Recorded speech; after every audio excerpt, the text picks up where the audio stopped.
बिस्मिल्लाहिर्रहमानिर्रहीम। अल्हम्दुलिल्लाहि रब्बिल आलमीन। अर्रहमानिर्रहीम मालिकि यौमिद्दीन।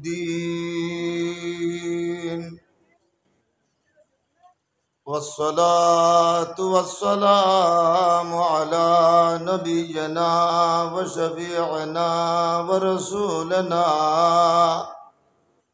मुहम्मदिन सय्यदिल अंबिया वल मुरसलीन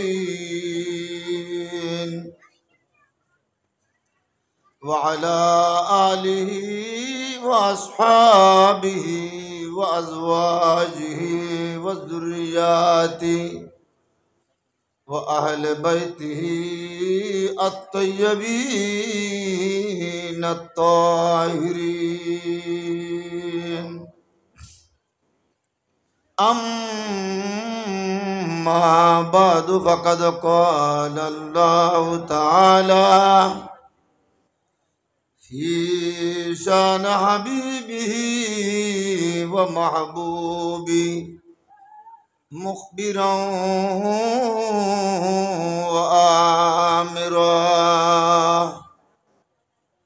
इन्नल्लाह व मलाइकतहु युसल्लूना अलन नबी या अय्युहल्लज़ीना आमनू सल्लु अलैहि व सल्लिमू तस्लीमा।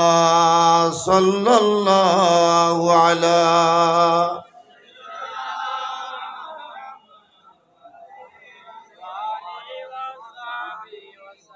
सल्लल्लाहु अला सय्यदिना मुहम्मद।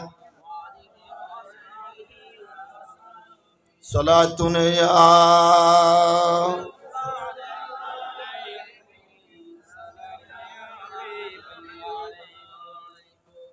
रहमतो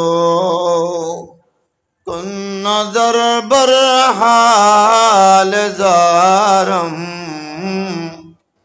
या रसूल अल्लाह। गरीबम बेनवायम खाकसारम या रसूल अल्लाह। सलातुन या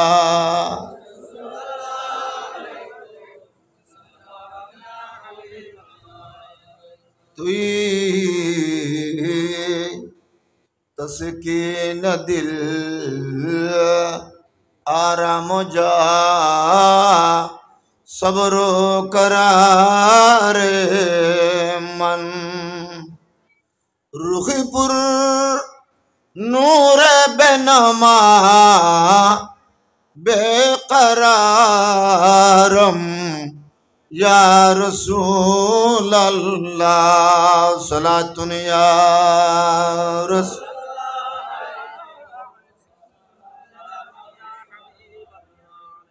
मुरा महबे जमाले ख़ैश कुन अज शान रहमानी।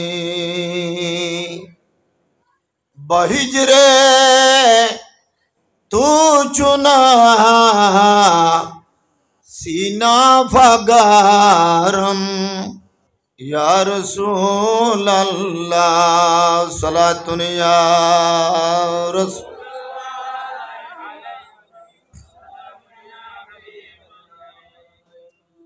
सनाए जुम लालम बदयारा कबर दीन मोहम्मद कर दे मारा। सलातुन या रसूल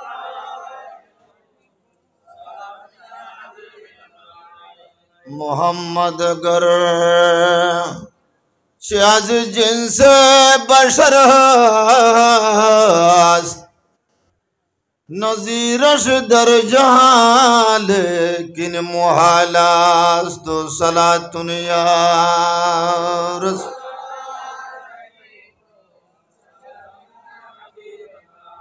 हमा मर्दम मिसाले संग खर छुजाकू तस्त बिदानी मुस्तफारा सलातुन या रसूल। अजीजुल हक शगुजी नात या मधु ताअद्दब या कलम दर्शान या मधु सलातुन या रसूल।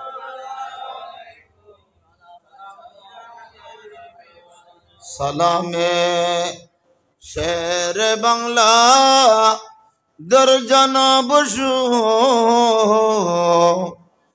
रसद हर दम हजार जा गुलाम शू सलातुन या।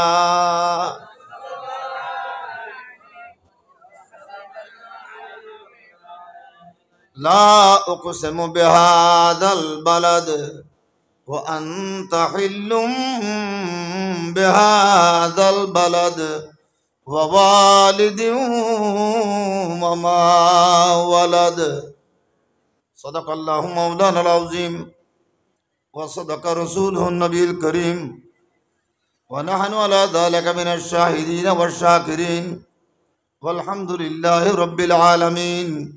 रब्बी सल्लि व सल्लिम व बारिक अलैहि। अल्लाहुम्मा अल्हम्दुलिल्लाहि रब्बिल आलमीन वस्सलातु वस्सलामु अला रसूलिही मुहम्मद व आलिहि व अस्हाबिहि अजमाइन।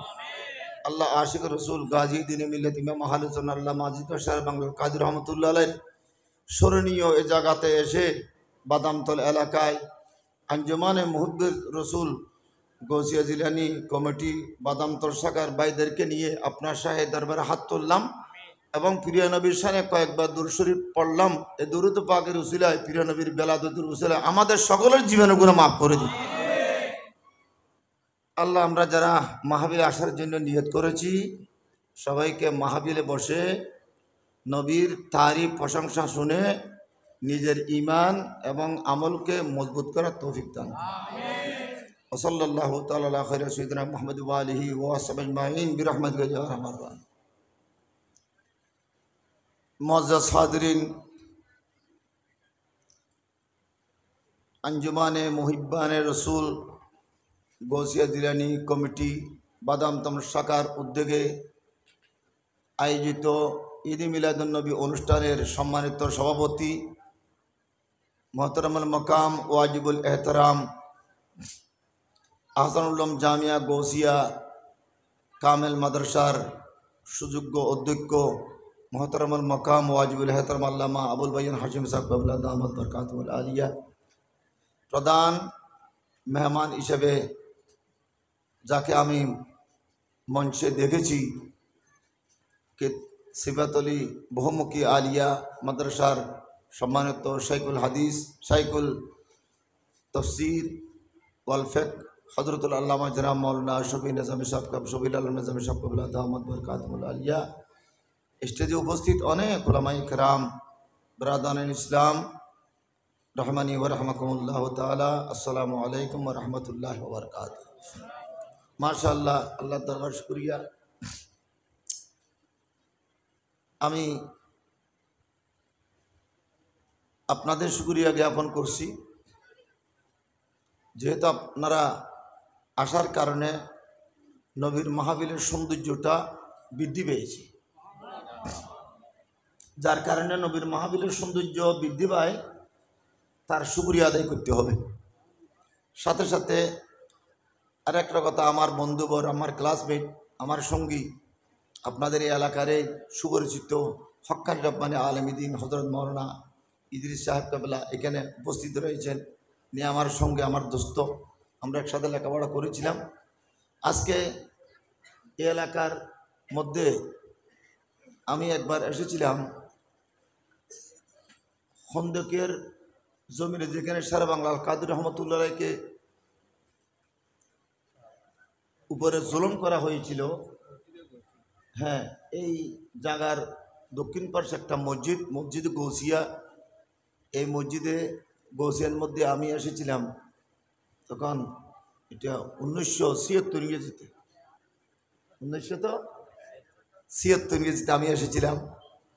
তখন ওই মসজিদের মধ্যে একটা মাহফিল হয়েছিল, আজানের পূর্বে সালাত সালাম জায়েজ আছে কিনে এ নিয়ে। আজকে থেকে 46 বছর আগে যারা জীবিত ছিল তারাই দেখবে। এখানে বাবাজান কেবলা আল্লামা হাশিম সাবজুর কেবলা রহমতুল্লাহ সভাপতি ছিলেন, আল্লামা নঈম শাহ হুজুর কেবলা রহমতুল্লাহ ছিলেন, নঈম শাহ আমার চাচা। তখন আমরা দাখিলে লেখাপড়া করি, আরও নিচে শোষমে লেখাপড়া করি। তখন কি একজন লোক মাহফিলের মধ্যে একটু ডিস্টার্ব হয় এরকম কথা বলছিল।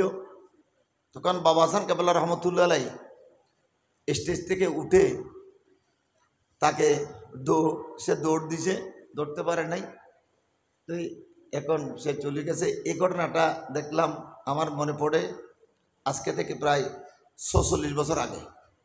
এরপরে আমি এই জায়গার মধ্যে কোনোদিন আসি নাই। আজকে আবার আসার সুযোগ হয়েছে। এখন জায়গার মধ্যে একটু পরিবর্তন দেখতেছি, রোডঘাট পরিবর্তন দেখতেছি, জনগণের মধ্যে পরিবর্তন দেখতেছি। যা হোক, জীবনে আরেকবার আসতে পারে কিনা জানি না। আসলাম, এখানে হসবো পেলাম, ইমামে আহলে সুন্নাতের হসবো, আতরের হসবো, এটা ওয়ান টাইম, ফুলের হসবো ওয়ান টাইম, হাশিম সাহেব হুজুর কেবলা রহমতুল্লাহ হসবো, এটা ওয়ান টাইম না, এটা হলো দাইমি কায়েমি চিরস্থায়ী সব সময়ের জন্য। আজকে আমরা একটা ফিল্ড পেয়ে গেলাম, একটা মাঠ পেয়ে গেলাম, সুন্নিয়তের মাঠ, সুন্নিয়তের ফিল্ড। এই ফিল্ডের পিছনে আল্লামা হাশিম সাবজুর কেবলা রহমতুল্লাহ আলাইহির 16 আনা অবদান, এটা আমরা কেহ অস্বীকার করতে পারবো না। যাই হোক, এইভাবে মাহফিলের মধ্যে এসে আপনাদেরকে সাজগুজ অবস্থায় দেখতে পেলাম। আমি গুনাহগার এক মাদ্রাসায় খেদমত করি, আপনাদেরকে নিয়ে যখন নবীর মাহফিলে বসি আমাদের একটা বিশ্বাস আছে। সেই বিশ্বাসটা কি? সত্যিকারের নবী প্রেমিক ভাইদেরকে নিয়ে যখন মাহফিলে বসি আমরা অনুভব করি একে অপরের চেহারা দেখলে সঙ্গে সঙ্গে জীবনের গুনাহ মাফ হয়ে যায়। এখানে আমি সগীরে গুনার কথা বলি নাই, কবিরে গুনার কথা বলি নাই। সগীরে গুনাহ তো মাফ হবে, কোনো সন্দেহ নাই, কিন্তু সত্যিকারের একজন নায়েবে রাসূল কোরআন হাদিস ভিত্তিক ওয়াজ ও নসিহত করে এরকম আলেম ওলামা যেখানে থাকে এখানে আল্লাহর বরকত বেশি, রহমত বেশি। আপনারা এই মাহফিলে এসেছেন, আপনাদের শুকরিয়া আদায় করলাম। যাই হোক, যেহেতু এই মোবারক মাসটা হচ্ছে ঈদ মিলাদুন নবীর মাস, ঠিক না? কি মাস এটা? ঈদ মিলাদুন নবী শব্দ মুখ দিয়ে বের করলে সওয়াব আছে, আছে না? ঈদ মিলাদুন নবী এই শব্দটা মুখ দিয়ে বের করলেও মুখের বরকত হবে, মুখের মধ্যে ফেরাইলেস হবে না, মুখের একটা বরকত সবসময় থাকবে। ঈদ মিলাদুন নবীর একটা ফয়েজ বরকত। ঈদ মিলাদুন নবীর উচ্চারণ করা এটা একটা মেডিসিনের কাজ করে, ওষুধের কাজ করে। এই ওষুধ তার প্রমাণ কি? আমাদের আল্লামা বয়ান সাহেব কেবলা এখন সাময়িকভাবে একটা রোগে ওনাকে ধরেছিল, কিন্তু ওনার সালাত সালাম মিলাদে কিয়ামের বাবাজান কেবলার উসিলায় ওনার মুখের জড়তা এটা কমপ্লিট সুস্থ হয়ে গেছে। জোরে সোরে বলেন সুবহান। এই কথা আমি স্বীকার করি। তো আজকে আমরা যারা এখানে আসলাম ওয়াজ নসিহত অনেক শুনেছেন, আরো শুনবেন। আমরা চলে গেলেও আমরা যাব, কিন্তু ওয়াজ নসিহত থাকবে, মিলাদুন নবীর ওয়াজ থাকবে। সমস্ত ওয়াজ বন্ধ হয়ে যাবে, কিন্তু মিলাদুন নবীর ওয়াজ চলতে থাকবে। এই মিলাদুন নবীর ওয়াজের গ্যারান্টি আছে, আছে না নাই?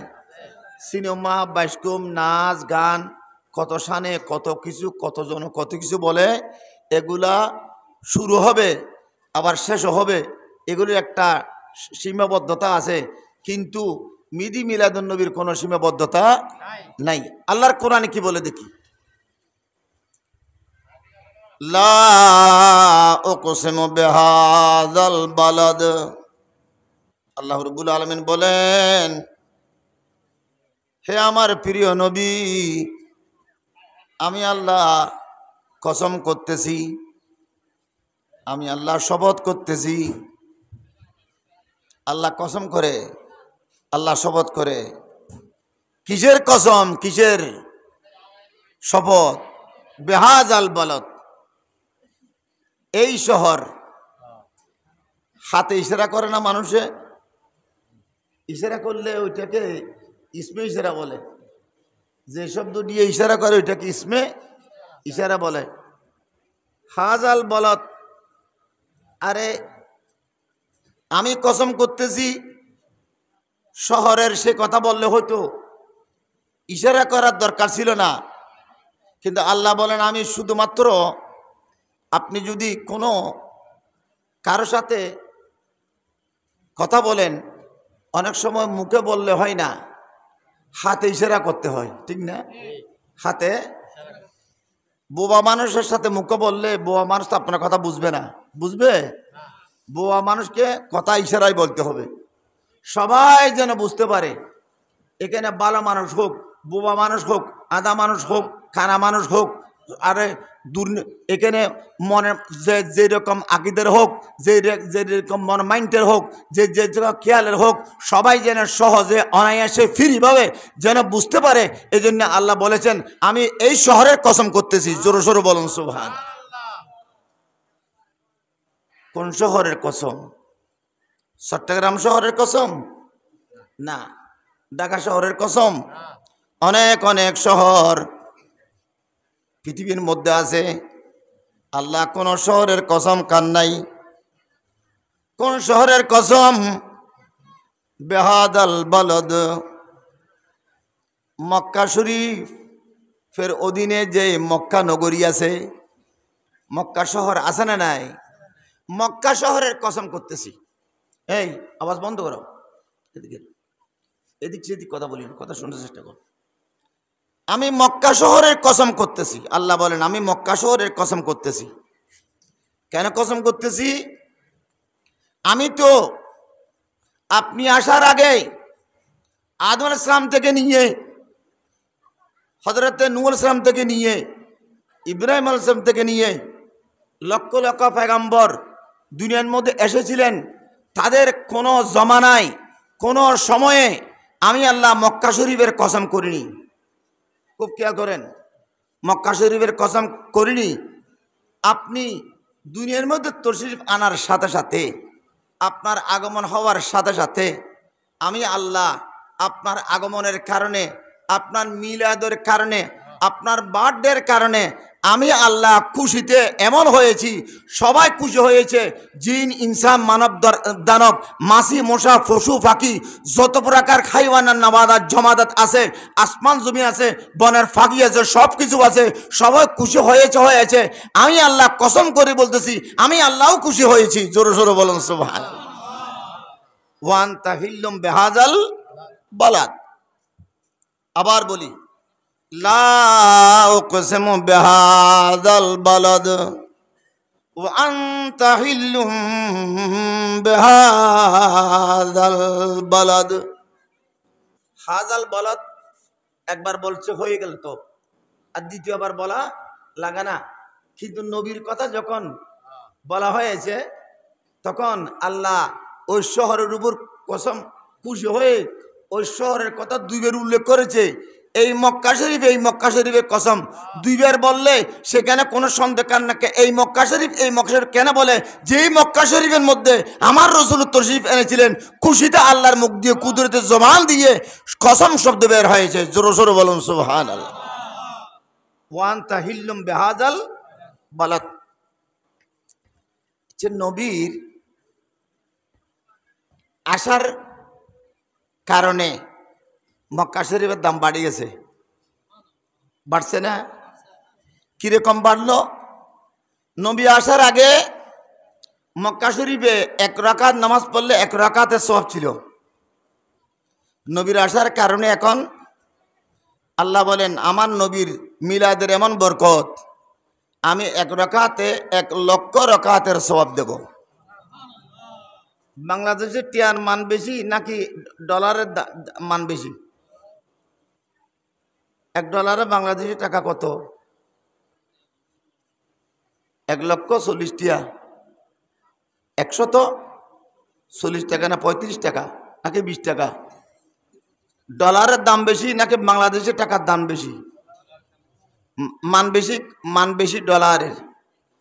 যাই হোক, ইন্ডিয়ার টাকাও আছে, পাকিস্তানি টাকাও আছে, ইন্ডিয়ান টাকাও আছে, সৌদি আরব টাকাও আছে, ইয়েমেনি আছে, কুয়েতের আছে, ইন্ডিয়ার আগে এখানে সুইডেনের আছে, আমেরিকা আছে, লন্ডনের আছে, আছে না নাই? টাকার এক এক দেশের টাকার এক এক মান। যে দেশ উন্নত বেশি সেই দেশের টাকার মানও বেশি। তাহলে কি বুঝে গেল? এক রাকাত এখানে পড়লে এক রাকাতের সওয়াব। এই যে জায়গায় এখন বসলাম, এখানে এক রাকাত নামাজ পড়তেছি, এক রাকাতে এক রাকাত মানে 1 টাকায় 1 টাকা, 1 টাকায় 1 টাকা। কিন্তু মক্কা শরীফের এরিয়ার মধ্যে আপনি যখন নামাজ পড়বেন, এক রাকাতে 1,00,000 রাকাত। মান বাড়ি গেছে না? কিসের কারণে? মিলাদুন নবীর কারণে। সবাই বলুন কিসের কারণে? মিলাদুন নবীর কারণে দাম বাড়ে গেছে। দান করছেন 1 টাকা, 1,00,000 টাকার দানের সওয়াব পেয়ে যাবেন। বিচার করছেন আপনি একটা, 1,00,000 বিচারের সওয়াব পাবেন। দেখেন তাহলে যেখানে সেখানে 1,00,000, এই বরকত কোত্থেকে আসলো? কোত্থেকে আসে নাই, সহজভাবে এসেছে মিলাদুন নবীর কারণে। বলুন আলহামদুলিল্লাহ। তাহলে মিলাদুন নবীর কারণে যখন এত বরকত, এখন আরেকটা কথা বলি, আমার নবীর মাজার শরীফ রয়েছে মদিনা শরীফে। কোথায়? মদিনা শরীফে। মদিনা শরীফে 1 রাকাত নামাজ পড়লে কয় রাকাতের সওয়াব? 50,000। অর্ধেক বেশ কম, অর্ধেক বেশ কম। মক্কা শরীফে 1,00,000 আর এখানে 50,000। এখন আমরা মনে মনে ভাবতে পারি মক্কা শরীফের দাম বেশি, মদিনা শরীফের দাম কম। ওখানে 50,000, এখানে কত? 1,00,000। তাহলে আমাদের পিছনে শয়তান আছে না নাই? পিছনে দুষ্ট লোক আছে না নাই? তারা পিছনের থেকে আমাদেরকে অসুবিধা দেয়।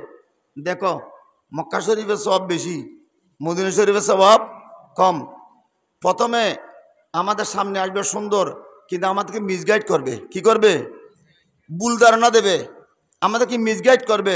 দেখো মক্কা শরীফের সওয়াব বেশি, মদিনা শরীফের সওয়াব কম, অর্ধেক বেশ কম, অর্ধেক বেশ কম। কোথায় 50,000, কোথায় 1,00,000? তখন আমাদের ইমান যদি মজবুত হয়, আমাদেরকে ফতোয়া নিতে হবে কোরআন হাদিস থেকে। কোরআন হাদিসে কি বলে আমরা দেখি। এখানে মক্কা শরীফের সওয়াব এবং মদিনা শরীফের সওয়াব, এটা কোনো মক্কা শরীফের সত্তাগত হিসেবে নয়, মদিনা শরীফের সত্তাগত হিসেবে নয়, বরং মক্কা শরীফের সওয়াব নবীর বেলাদতের সম্পর্ক হওয়ার কারণে, জন্মের সাথে নবীর সম্পর্ক হওয়ার কারণে এটা হলো মক্কা শরীফের সওয়াব।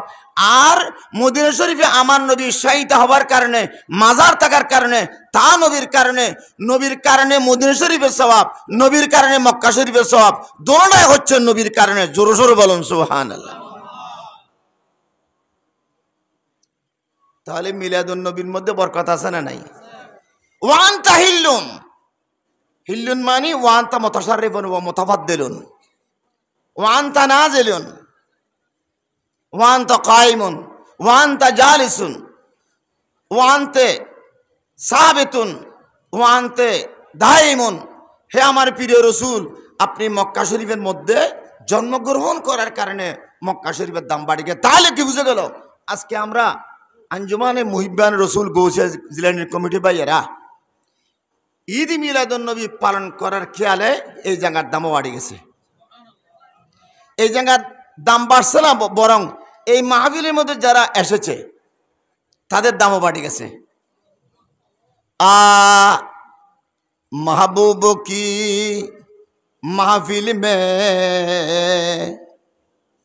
महबूब बुलाते हैं। এখানে আপনারা নিজে নিজে আসেন নাই, যদি বা আন্তরিকতা ছিল বিধায় এসেছেন, কিন্তু আল্লাহ চাইলে আপনাদেরকে এক ব্লক করে দিতে পারত, যে কোনো একটা রোগ দিয়ে, যে কোনো একটা অসুখ দিয়ে, যে কোনো একটা জরুরত দিয়ে, যে কোনো একটা সমস্যা হাজত দিয়ে আপনাকে না আসার জন্য একটা রাস্তা করতে পারতেন, কিন্তু সেই আল্লাহ এখানে ওপেন করে দিয়েছে, আসার জন্য সুযোগ করে দিয়েছে। কেন সুযোগ করে দিয়েছে? কেন? তাহলে আপনারা আসেন নাই? महबूब की महफिल में महबूब बुलाते हैं, यहाँ आते हैं वही जिनको महबूब बुलाते हैं। নবীর এশক মোহাব্বতের সম্বুক যাকে টানে সে না আসি পারে না। জোরে জোরে বলুন সুবহানাল্লাহ। নবীর মোহাব্বতের সম্বুক আপনাদেরকে টানছে কিনা? আপনারা লোহা যদি বলে সম্বুকে টানলে আমি যাব না, লোহা যদি বলে সম্বুকে টানলে আমি যাব না, তাহলে এটা লোহা নয়। লোহা হলে সম্বুকে টান আসতে হবে। তাহলে আজকে যখন এসেছেন, নিশ্চয়ই আল্লাহ আমাদেরকে ভালোবাসে বিদায় নবীর মাহফিলের মধ্যে আমরা ধন্য হয়েছি। আমাদের মতো মানুষ অনেক সিনিয়র মানুষ, জেন্টেলম্যান মানুষ, সুস্থ মানুষ, কিন্তু নবীর মাহফিল আসতে পারে না। মাইয়ুরিদিল্লাহু বিহি খায়রা ইউফাক্কিহু ফিদ্দিন।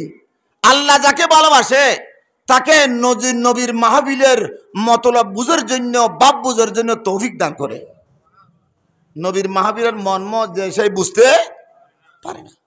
আজকে খন্দকি এলাকার ভাইয়েরা, বাদামতো এলাকার ভাইয়েরা ভাগ্যবান, খুশনসিব, যেহেতু আমরা ঈদ মিলাদুন্নবী পালন করার মানত নিয়ে এই জায়গার মধ্যে হাজির হয়েছি। একজন আল্লাহর ওলি, জবরদস্ত ওলি, সরাসরি রাসূল করিম সাল্লাল্লাহু আলাইহি ওয়াসাল্লামের কাছে জিজ্ঞাসা করলেন, ইয়া রাসূলুল্লাহ মা তাকুলু ফি হাদিহিল মাওয়ালিদ আল্লাতী ইয়াদাহুহা আন-নাস ওয়া ইজতামিউনা লাহা ওয়া ইউনফিকুনা আলাইহিল আমওয়ালা ওয়া ইয়াফরাহুনা বিহা। ক্বালা রাসূলুল্লাহ সাল্লাল্লাহু আলাইহি ওয়াসাল্লাম মান ফারাহনা বিহি মান ফারাহা বিনা ফারাহনা বিহি। একদিন এক আল্লাহর ওলি আল্লাহ রাসূলের কাছে জিজ্ঞেস করলেন, ইয়া রাসূলুল্লাহ, ইয়া হাবিবাল্লাহ, আমরা যে প্রচলিত ঈদ মিলাদুন্নবী পালন করে থাকি, খানাপিনার জিয়াফতের ব্যবস্থা করে থাকি, খুশি উদযাপন করি, বিভিন্ন মেহনত পরিশ্রম করি, আজকে আমরা করছি না? এখানে আপনারা আসার একটা স্টেজ কায়েম করেছেন, মাইকের ব্যবস্থা করেছেন, লাইটের ব্যবস্থা করেছেন, সাজসজ্জা, কত কিছু। এখানে অন্য দিনের মতো নয়, কালকে যেরকম ছিল, গতকাল আগামীকালও সেরকম হয়ে গেছে। মাঝখানে যে এত সুন্দর হলো না? অনেক সুন্দর হয়েছে না? হয়েছে কিনা? অনেক সুন্দর হয়েছে। এগুলো আমরা করেছি। মেহরবানি করে আপনারা ধীর স্থিরভাবে বসার চেষ্টা করুন। আল্লাহ নবীর মাহফিল আপনারা যারা এসেছেন, আমাদের একটা নিয়ত আছে, তো আছে না নাই? আমাদের একটা গভীর নিয়ত নিয়ে আমরা এসেছি।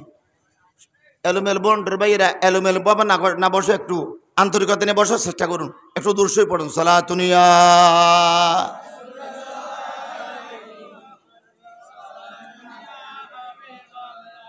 আল্লাহ আল্লাহ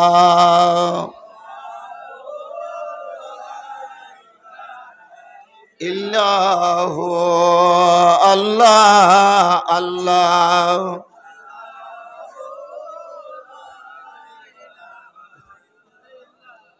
आमेना बीबी के गुलशन में आई है ताजा बहार, पढ़ते सल्लल्लाहु वसल्लम आज दरूद दीवार नबी जी अल्लाह अल्लाह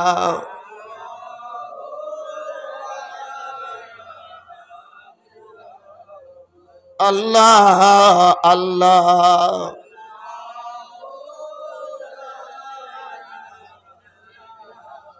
একজন আল্লাহর ওলি আমার নবীর কাছে জিজ্ঞেস করলেন, ইয়া রাসূলুল্লাহ, আমরা যে ঈদ মিলাদুন নবী করি, টাকা পয়সা খরচ করি, এত মেহনত পরিশ্রম করি এবং মানুষকে দাওয়াত করি, আপনাদের কত সাজগোজ হয়েছে না, অনেক কিছু হয়েছে না? এগুলা আমরা করলে আমাদের কি ফায়দা হবে, কি লাভ হবে? এরকম একটা প্রশ্নকারী আমার নবীর কাছে প্রশ্ন করেছেন। এই প্রশ্ন তো অন্য কারো হইতে পারে না? অযথা কতগুলো পয়সা আমাকে আল্লাহ দিছে, আমি যদি ফেলে দিই, ইন্নাল মুবাজ্জিরিনা কানু ইখওয়ানা শায়াতিন, তোমাকে আল্লাহ পয়সা দিছে, পয়সা তুমি সাগরের মধ্যে নিক্ষেপ করতে পারো না, আগুনের মধ্যে জ্বালাতে পারো না। এটা নিয়ামতের বেকদরি হবে। নিয়ামতের শুকরিয়া আদায় করলে নিয়ামত বাড়ে, নিয়ামতের বেকদরি হলে নিয়ামত ধ্বংস হয়ে যায়। তাহলে এখন আমরা যে ঈদ মিলাদুন নবীর পিছনে তো টাকা পয়সা খরচ করে থাকি, আমাদের এটা জায়েজের পর্যায়ে আসে কিনা, নাকি হারামের পর্যায়ে আসে, নাকি জায়েজের পর্যায়ে আসে? এজন্য ঈদ মিলাদুন নবী করা হারাম, বেদায়েত, নাজায়েজ এরকম বলার লোকও আছে না নাই? এরকম লোকও আছে না? ঈদ মিলাদুন নবী হারাম, নবীর জামানা ছিল না, বেদাত, মুকুরু, তাহারিমের তনজি কিছু বাদ দেয় নাই। তাহলে এক শ্রেণীর লোক দাঁড়ানো আছে ফতোয়া দেওয়ার জন্য, আছে না নাই? আছে। এই জন্য এই ঈদ মিলাদুন নবীর ব্যাপারে আমার নবীর কাছে ফতোয়া চাওয়া হয়েছে, কারো কাছে না, ডাইরেক্ট নবীর কাছে। রাসূল করিম সাল্লাল্লাহু আলাইহি ওয়াসাল্লাম ইরশাদ করেন, মান ফারেহা বিনা ফারেহনা বি, তোমরা যেই সমস্ত কাজ আমাকে খুশি করার জন্য করো, তোমরা আজকে আমাকে খুশি করতেছো, আমি নবী তোমাদেরকে খুশি করব। যারা নবীকে খুশি করার জন্য কোনো কাজ করে, আল্লাহকে খুশি করার জন্য কোনো কাজ করে, আল্লাহ এবং তার রাসূলের পক্ষ থেকে খুশির বদলা দেবার ব্যবস্থা আছে, আছে না নাই? এদিকে দেখবেন না, এদিকে দেখেন, একটু মনকে এদিকে দেখেন। আমরা যে খুশি করব, আমরা যেরকম ছোট, আমাদের পক্ষ থেকে খুশি এটাও ছোট, কিন্তু আল্লাহ এবং রসুল যেরকম মহান, তাদের পক্ষ থেকে এটা হবে মহান। আমাদের বদলা হবে আরো সুন্দর। কিভাবে? যদি আমরা আন্তরিকতা নিয়ে, মহব্বত নিয়ে এই মাহফিলে বসে আছি, ইনশাআল্লাহ আমরা, আমাদের আশা হবে আমরা এই নবীর মিলাদ পাকের উসিলায় নবীর সুপারিশের ফয়েজ লাভ করব। বলুন সুবহান। নবীর সুপারিশ। আজকে মাহফিলে যারা আসবে তাদের ডাটা নবীর কাছে আছে না নাই? কার কার কার নাম আছে?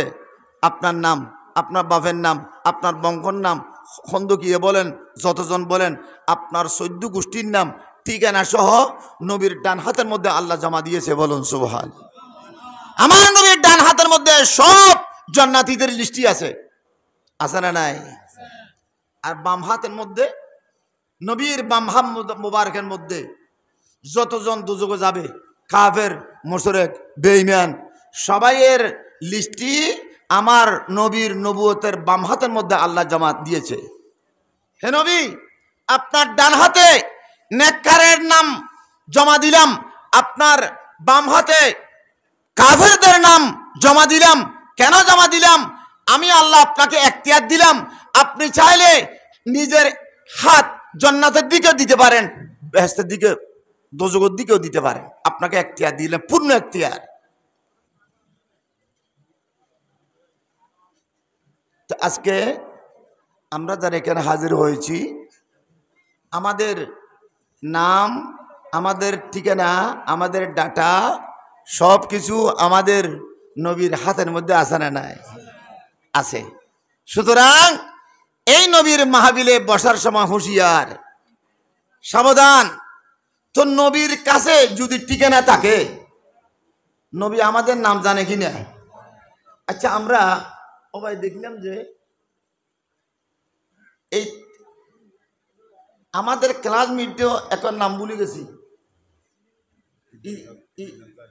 ইদিরিস আনসারি বলি দে এবার কতক্ষণ দে চিন্তা করলাম দেখাতে নামই তার ক্লাসমেট আছে, নাম তো ভুলে গিয়ে ইয়ে গবেষণা করতে করতে তার মাথা আয় একটু ঘুরি তো কিনলে নামিয়ে মুখুদ্দিন নহিদ দে হতন বা রাতিকে চাইতে নামিয়ে মুখুদি আই গিয়ে তাহলে 2-3 বছর 4 বছর 5 বছর 10 বছর 100 বছর পরে মানুষ সবকিছু ভুলে যায়। এটা হলো মানবীয় দুর্বলতা। মানুষ সে কুয়াতে হাফেজা এত দুর্বল হয়ে যাচ্ছে। এদিকে দেখেন না, একটু তো আন্তরিকতা নিয়ে মহব্বত করে দরুদ শরীফ পড়ুন, আগে কলব সাফ করেন, তারপর আপনার কথা বুঝে আসবে। সালাতুনিয়া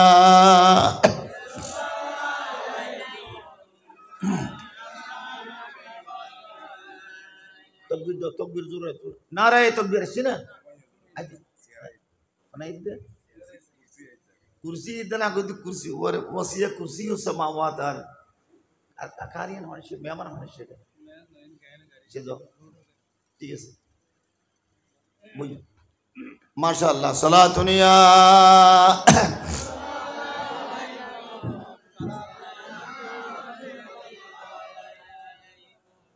একটু মহব্বত শরীফ পড়েন না, দরুদ শরীফ পরিবেশ সময় আতে হো হো কিলে পড়া বইতু একখান আন্তরিকতা লাই পড়লে না আর এত ভালো লাগবে। সালাতুনিয়া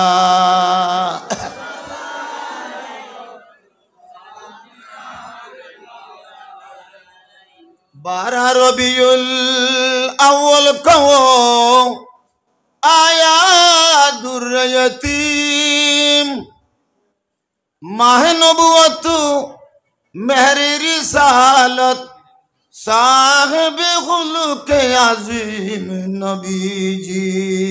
আল্লাহ আল্লাহ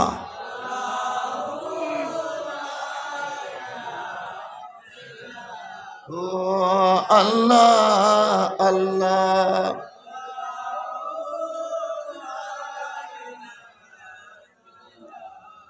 কুফর ও শিরক কি काली घटाए हो गई सभी दूर, मशरिको मगरिबो सारी दुनिया हो गई नूर ही नूर नबी जी।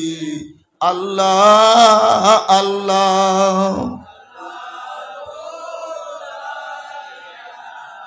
इल्लाहु अल्लाह अल्लाह।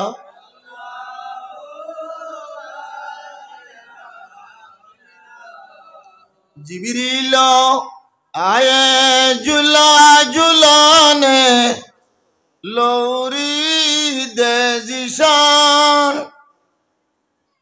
सोजा सोजा रहमत आलम दो जग के सुल्तान नबी जी। अल्लाह अल्लाह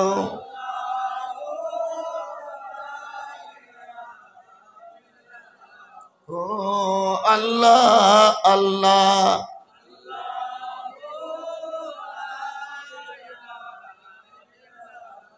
मोहतरम हाजरीन, मिलादुन नबी सल्लल्लाहु अलैहि वसल्लम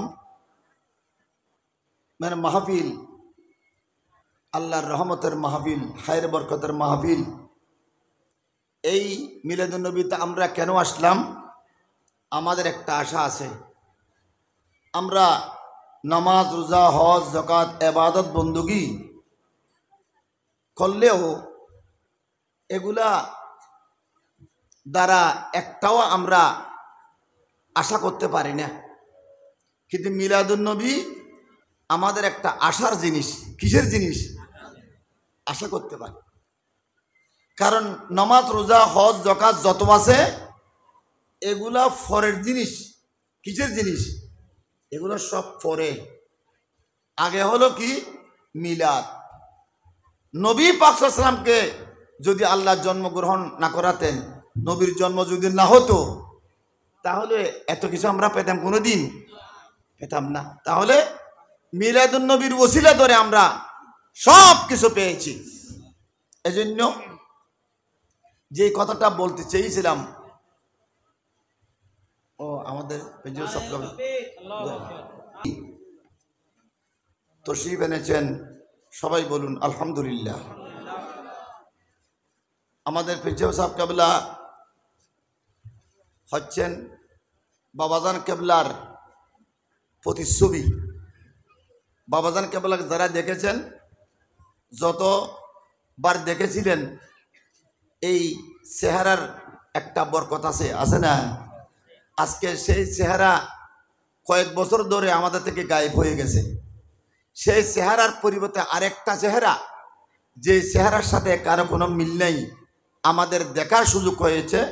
কারণ আল ওয়ালাদু সিররুন লিয়াবিহে, বা ইমাম আমার রসুলের চেহারা ছিলেন ইমাম হাসান হোসেনের মুখে, বাবাজান কেবলার চেহারা আমাদের প্রিন্সিপাল সাহেবের মুখে। এই চেহারার একটা বরকত আছে। তো আমি আপনাদের খেদমতে আবেদন জানাবো, আমাদের সভাপতি মহোদয় তশরিফ এনেছেন, আপনারা চলে আসুন। সংক্ষেপে আমি আমার কথাটা গোছাই নিচ্ছি। সেই কথাটা হচ্ছে যে আল্লাহ রাব্বুল আলামিন হাকামুল হাকিমিন ঈদ মিলাদুন নবীর সম্পর্কে কোরআনে পাকে কিভাবে বলেছেন, যে ঈদ মিলাদুন নবীকে মুকুর বলে, হারাম বলে, নাজায়েজ বলে, বেদাত বলে, এরকম একটা লোক তো থাকবেই। কেন?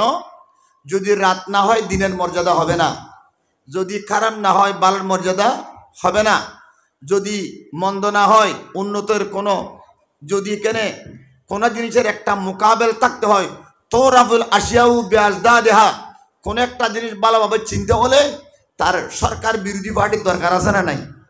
সরকারি পার্টি, সরকারের সাথে সাথে আরেকটা বিরোধী পার্টি মজবুত থাকে, সরকার তখন সতর্ক বেশি হয়। ঠিক এখানে নবীর তারিফ দুইভাবে করা যায়। ঈদ মিলাদুন নবীর তারিফ দুইভাবে করা যায়।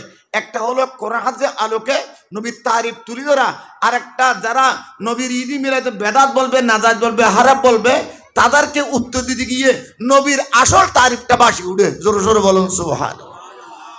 তোরাফুল আসিয়া ও বিআজদা দেহা। যেমন আপনি, আপনার ছেলে আপনার তারিফ করবে, আপনার বাবা আপনার তারিফ করবে, আপনার ছাত্র আপনার তারিফ করবে, কিন্তু আপনার দুশমন আপনার তারিফ করার সুযোগ নেই। কিন্তু আপনার দুশমন যদি আপনার তারিফ করে, সেটা হলো আসল তারিফ। ঠিক না বলেন? আসল তারিফ। নবীর তারিফ করতে বাধ্য কারা? নবীর দোস্ত, নবীর বন্ধু, নবীর কাছের মানুষ, আপন মানুষ নবীর তারিফ এবং প্রশংসা করেছেন। কোনো মেসাল নাই, তুলনা নাই, নয় বরং নবীর যত শত্রু, নবীর যত দুশমন, নবীর থেকে যারা দূরে, তাদের মুখ দিয়ে বাধ্যতামূলক নবীর তারিফ এবং প্রশংসা বের হয়েছে। জোরে জোরে বলুন সুবহানাল্লাহ। নবীর এ হলো নবীর মুজিজা, নবীর মুজিজা। আবু লাহাবের কথা আমরা শুনেছি, আবু জাহেলের কথা শুনেছি, কিন্তু সময়ে তারা এমন কথা বলেছে, তাদের মুখ দিয়ে আমার নবীর তারিফ আছে না নাই? আছে। আল্লাহ বলেন, তোমরা নবীর যত বদনামি করো না কেন, আমি নবীর নাম মুহাম্মদ রেখেছি। কি মানি? তোমরা যত সমালোচনা করবে, তত নবীর সম্মান আরো বৃদ্ধি পাবে। আমি কোরআনে পাকে বলেছি, ইউরিদুন আল ইউতফিউ নূরাল্লাহ, একদল থাকবে তারা, তারা কারা? তোমরা না তারা, তোমরা এবং তারা বেশ কম আছে।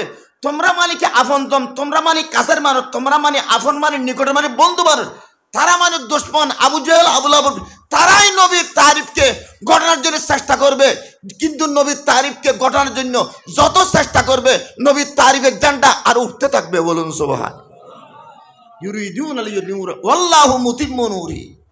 এজন্য আজকে ঈদ মিলাদুন নবীর এখানে খন্দকিয়া, এটা জঙ্গ খন্দক আছে না একটা, হ্যাঁ, চতুর্থ ঈদের মধ্যে খন্দক যুদ্ধ ঈদে, খন্দক যুদ্ধ জেলে ইয়ে একটা খন্দকিয়া, এটা বাদামতল খন্দকিয়া। ও সেটা আমি বলেছিলাম আগে।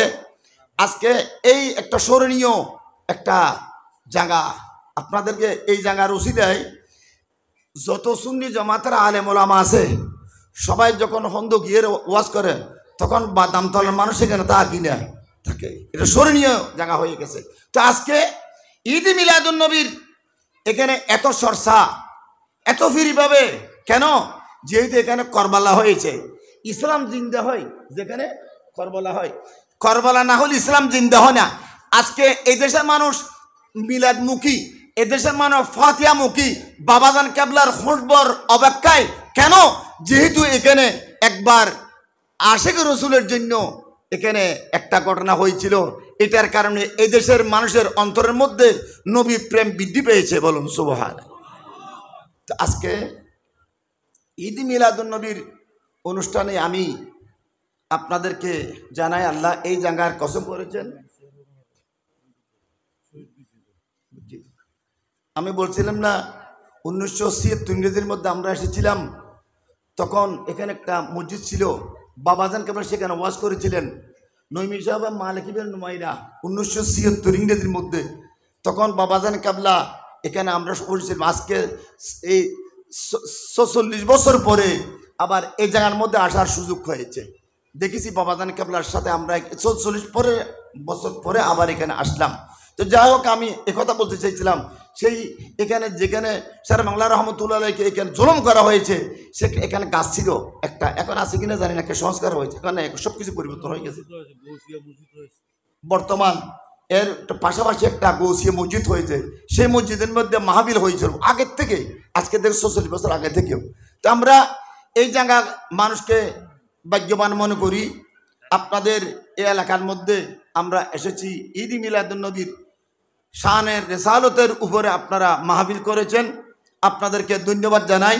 তবে আমি আর আমাদের প্রধান মেহমান আমাদের সভাপতি মহোদয় যখন চলে এসেছেন, আমি আর অতিরিক্ত কথার দিকে যাব না। আমি একটা কথা বলি, ওই যে আয়াতের কথাটা বললাম, এই আয়াতের থেকে কয়েকটা মশলা বলার চেষ্টা করি। সেটা হলো কি, আল্লাহ রাব্বুল আলামিন বলেন, হে নবী, আমি তো কোনো শহরের কসম খাই নাই, আমি মক্কা শরীফের কসম খেলাম। কেন খেলাম? মক্কা শরীফের কসম। আমাকে কসম করার জন্য কেউ বাধ্য করেছে না, আমি স্বেচ্ছায় আন্তরিকতা নিয়ে কসম করেছি। লা উকসিমু বিহাযাল বালাদ। কেন? যেহেতু এই শহরের মধ্যে আপনি তশরিফ এনেছেন, আপনার তশরিফ বাবারি হয়েছে, এই জন্য শহর দামি হয়েছে, আমার কসমের উপযোগী হয়েছে, কসম করার উপযোগী হয়েছে। তো আজকে ঈদ মিলাদুন নবীর অনুষ্ঠানে আমরা যারা হাজির হয়েছি, এই আয়াতের মধ্যে কি বলে? ওয়া ওয়ালিদিন ওয়া মা ওয়ালাদ। ওয়ালিদ মানে জন্মদাতা বাপ, আর ওয়ামা ওয়ালাদ মানে এটা জাতক ছেলে সন্তান। আল্লাহ বলেন জন্মদাতা বাপের কসম এবং ছেলে সন্তানের কসম। আজকে আমরা এখানে ওয়ালেদ হয়েছি, মৌলুদ হয়েছি, ওয়ালেদও হয়েছি, মৌলুদও হয়েছি। আমাদের বেলাদতের একটা মাঝখানে সম্পর্ক আছে না নাই? ওয়ালেদ এবং ওয়ামা ওয়ালাদ মৌলুদের মাঝখানে বেলাদত না হলে ওয়ালেদ হবে না, মৌলুদ হবে না। তাহলে বেলাদত, ওয়ালেদ এবং মৌলুদের মাঝখানে বেলাদত যে রয়েছে, এই বেলাদতের কসম আল্লাহ করছে। বেলাদত এটা কার? আপনার বেলাদত হইতে পারে, আমার বেলাদত হতে পারে, প্রত্যেকের বেলাদত হতে পারে। তাহলে সবাইয়ের বেলাদতকে যদি এক পাল্লায় দেওয়া হয়, নবীর বেলাদতকে যদি এক পাল্লায় দেওয়া হয়, নবীর বেলাদতের শানের পাল্লা বাড়ি হবে। এই জন্য মিলাদুন নবীর এটা হলো এমন একটা জিনিস যে মিলাদুন নবীর কসম আল্লাহ নিজেই করেছেন। জোরে সোরে বলুন সুবহানাল্লাহ। ওয়া ওয়ালিদিন ওয়া মা ওয়ালাদ, এবার থেকে বোঝা যায় নবী মিলাদুন নবীর কসম খাচ্ছে। কার বেলাদত এটা বলে নাই। আমরা এখানে বার্থডে করি না, বলেন না করি কিনা? তো বার্থডে করলে কত আনন্দ উল্লাস, এক একজনের এক এক নিয়ম, অনেকে অনেক কিছু করে থাকে। শরীয়ত বিরোধী কিছু কাজও আছে, কিন্তু শরীয়ত অনুযায়ীও কিছু কাজ আছে না নাই। যেমন একজন বেলাদত করলো, কোরআন শরীফের খতম পড়ালো, একটা ফাতে অনুষ্ঠান করলো, এটাকে নাজায়েজ বলার কোনো কারণ নাই। হ্যাঁ, এখানে ইহুদি নাসারারা যেভাবে যে সিস্টেমে বার্থডে পালন করে, এগুলা খালিফুল ইহুদা ওয়ান নাসারা, যে আমরা করতে পারবো না, আমরা করতে পারবো না, কিন্তু আমাদের করতে হবে কিভাবে? খুদ রসুল করিম সাল্লাল্লাহু আলাইহি ওয়াসাল্লামের কাছে জিজ্ঞেস করেছেন, ইয়া রাসূলুল্লাহ, আপনি সোমবার রোজা রাখেন কেন?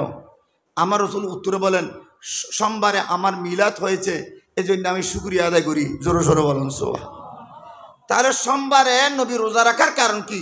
শুক্রবারে কথা বলা হলো না, শনিবারে কথা বলা হলো না, সোমবারের মধ্যে আরো অনেক দিন আছে না? নবী সোমবার রোজা রাখেন কেন? সোমবারে রোজা রাখার অর্থ হচ্ছে আল্লাহ শুকরিয়া আদায় করা। কিসের শুকরিয়া? নবীর বেলাদতের শুকরিয়া। বলুন সুবহান। যে আমি দুনিয়ার মধ্যে এসেছি, এটা নবীর পক্ষ থেকে শুকর। তাহলে নবীর রোজা রাখা পিছনে আর কি কারণ হতে পারে? বেলাদত ছাড়া আর কি কারণ হতে পারে? আর কোনো কারণ হতে পারে না। এই বেলাদতের কারণে, সোমবারের কারণে আরো সোমবারের দাম বাড়ে গেছে। সোমবারে কি কি ঘটনা ঘটেছে? হিজরত সোমবারে, ওয়াফাত সোমবারে, দুনিয়ার মধ্যে আসা সোমবারে, মেরাজ শরীফের নবীর এই সোমবারের একটা ফয়জ বরকত বের হয়ে গেছে। সোমবার দিনটা স্মরণীয় হয়ে গেছে। একটা স্মরণীয় দিনকে স্মরণ করার দরকার আছে না নাই? আজকে আমরা ঈদ মিলাদুন নবীর জলসার মধ্যে হাজির হয়েছি। আমি আমার পক্ষ থেকে একটা কথা বলতে চাই, বান্দা তোমরা আমার নিয়ামতের শুকরিয়া আদায় করো। তো নিয়ামতের শুকরিয়া আদায় আমরা যদি জীবনভর নিয়ামতের শুকরিয়া আদায় করি, আল্লাহর নিয়ামতের শুকরিয়া আদায় হবে? হবে না। একটা কথা বলি, খুব খেয়াল করেন কি বলছি, কথা আমার দিকে দেখেন একটু। আল্লাহ কোরআনে পাকের মধ্যে শুকরিয়া আদায় করার জন্য বলেছে। যেমন একটা আয়াতের মধ্যে আছে, এই ওয়ালেদের কথা আসছে। আমরা আজকে ওয়ালেদ হলাম, জন্মদাতা বাপ হলাম, এবং ছেলে হলাম, মৌলুদ হলাম, ঠিক আছে, ওয়ালেদের কথা আছে। ওয়ালেদের একটা শুকরিয়া আছে। আল্লাহ বলেন, ওয়ালাকাদ ওয়াসাইনাল ইনসানা বিওয়ালিদাইহি ইহসানা। আল্লাহ বলেন, ও আমার বান্দা, আমি ইনসান জাতিকে এখানে নির্দেশ দিয়েছি তারা যেন আপন মা বাবের খেদমত করে। কার খেদমত? একটু বলেন না, কার খেদমত? মা বাবের যেন তারা খেদমত করে। তো মা বাবার খেদমত কেন করতে হবে? আমি এই কথাটা কেন বললাম খুব খেয়াল করেন। ওয়ালাকাদ ওয়াসাইনাল ইনসানা বিওয়ালিদাইহি ইহসানা। হে ইনসান জাতি, আমি তোমাদেরকে নির্দেশ দিলাম, ওসিয়ত করলাম, নির্দেশ দিলাম, পুরজোর তাগাদা দিলাম, তোমরা তোমাদের মা বাবের এহসান করিও, সেবা যত্ন করিও, মা বাবার কাছে থাকিও। কেন? মা বাবার এত খেদমত করার দরকার কিসের? আল্লাহ কোরআন বলে, হামালাতহু ওয়াহানান আলা ওয়াহানিন। তোমার মা তোমাকে 10 দিন, তোমার মা তোমাকে 10 মাস 10 দিন পেটের মধ্যে রেখেছে, ডাকছে না? নাকি এটা অস্বীকার করা যায়? এখন বর্তমানে মাকে বাপকে ব্রিজের উপর নিয়ে পানির ভিতরে ফেলে দিচ্ছে, ছাদের উপর তুলে ফেলে দিচ্ছে, আশ্রয়ের মধ্যে দিচ্ছে, মা বাপকে রেখে বনের মধ্যে রেখে আসতেছে। এরকম ছেলে সন্তান আছে না নাই? বিদ্যা আশ্রমে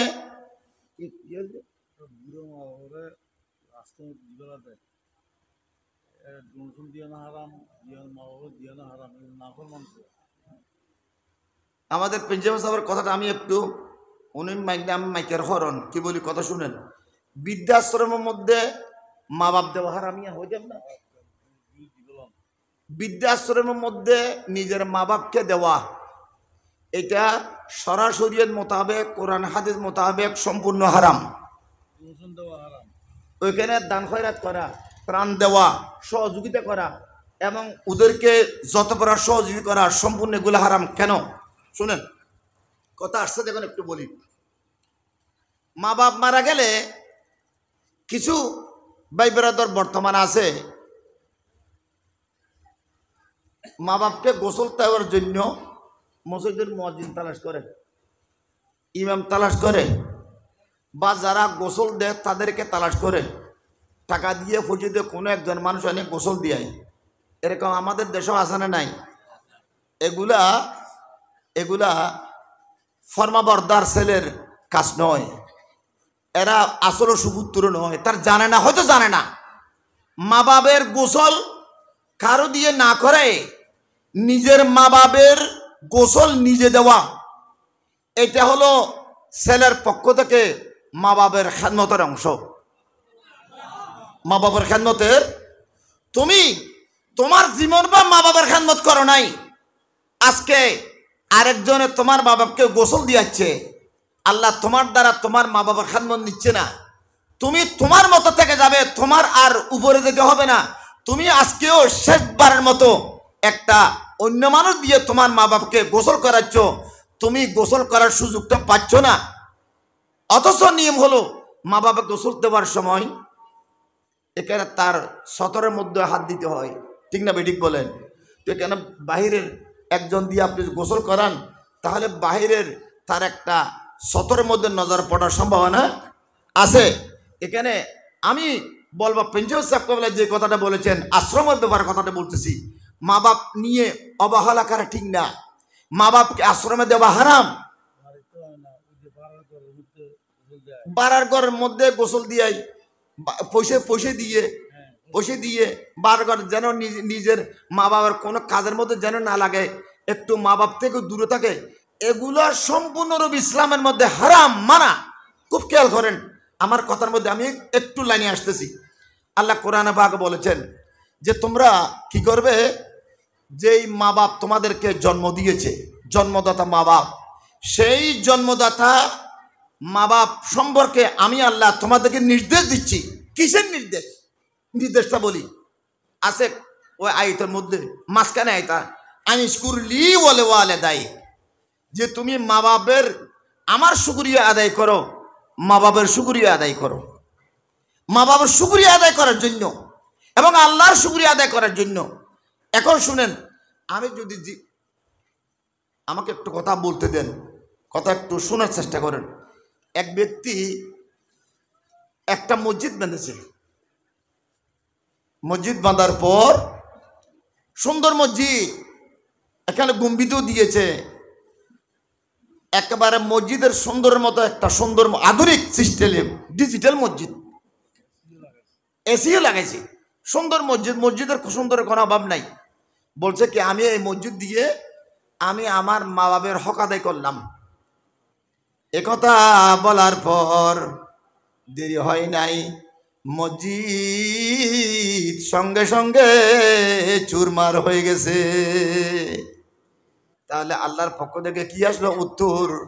মা বাবার জন্য তুমি খেদমত করো, মা বাবার হক আদায় করতে থাকো, কিন্তু মা বাবার এই মসজিদ বেঁধে, মাদ্রাসা বেঁধে, মক্তব দিয়ে, রোড দিয়ে, আট দিয়ে, গাঁট দিয়ে মা বাবার হক কোনো দিন শেষ করা যায় না। মা বাবার হক শেষ করা যায় না। এখন কথা হচ্ছে,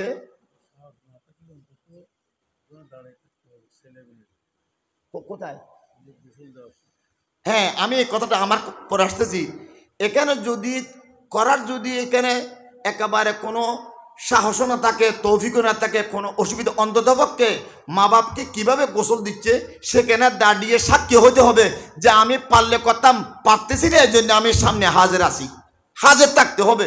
কিন্তু মা বাপকে একেবারে গায়েব রেখে মা বাবার সাথে তার কোনো সময় যত কাজ আছে আরেকজন তার টাকা পয়সা দিয়ে করাচ্ছে, এই ধরনের কাজ করা থেকে আল্লাহ আমাদেরকে সহি জিনিস বুঝার জন্য আল্লাহ তৌফিক দান করুক।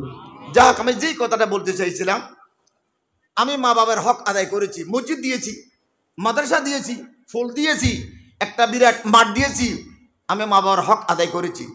এই ধরনের কথা বললে এটা শরীয়তের খারাপ, এটা কখনো বলা যাবে না। এখন কথা হবে, আমার রাসূল একটা কথা বলেন যে এমন কিছু কাজ আছে তুমি আল্লাহর শুকরিয়া আদায় জীবনভর করলেও আদায় করতে পারবে না, কিন্তু মুক্তসর একটা কাজ আছে, সেটা করলে আল্লাহর শুকরিয়া আদায় হয়ে যাবে। আরেকটা মুক্তসর কাজ আছে যেটা করলে মা বাবার শুকরিয়া আদায় হয়ে যাবে, মা বাবার হক আদায় হয়ে যাবে। এখানে কি লেখা আছে, খুব আমার এই কথাটা আপনারা হাইলাইট, এটা মনের মধ্যে রাখবেন, গাঁথি রাখবেন। সেই কথাটা কি? রসুল করিম সাল্লাল্লাহু আলাইহি ওয়াসাল্লাম ইরশাদ করেন, যে ব্যক্তি 5 ওয়াক্ত নামাজ আদায় করবে, মনে করতে হবে সেই ব্যক্তি আল্লাহর হক আদায় করেছে। এবং 5 ওয়াক্ত নামাজ আদায় করার পরে 5 বার মা বাবার জন্য যদি কেহ দোয়া করে, কিরকম দোয়া? রব্বির হামহুমা, বলেন, কামা রব্বায়ানি সগীরা। 5 ওয়াক্ত নামাজের পরে হাত তুলে কেহ যদি মা বাবার জন্য 5 বার দোয়া করে, আমার রাসূল ইরশাদ করেন মা বাবার হকও সে আদায় করে ফেলেছে।